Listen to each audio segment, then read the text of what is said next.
সরিষার তেল দিয়ে জিরে ফোড়ন দিলাম, টমেটো কুচি দিয়ে নুন, হলুদ, শুকনো লঙ্কা পাউডার, ধনে জিরে পাউডার দিয়ে নাড়াচাড়া করে সামান্য পরিমাণে একটু জল দিয়ে দিলাম যাতে মশলাটা না পড়ে যায়।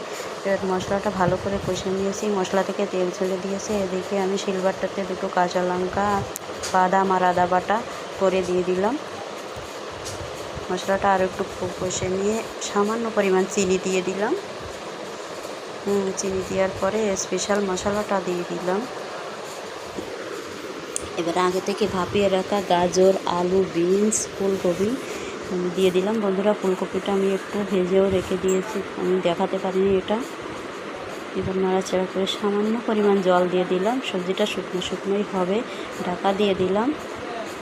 এবার সারা দুনিয়া ছড়িয়ে নামিয়ে নিলাম। বন্ধুরা, সকালবেলা এই সবজিটা খুব চটজলদি হয়ে যায়, তোমরা টিফিনে বানিয়ে দিয়ে দিতে পারো।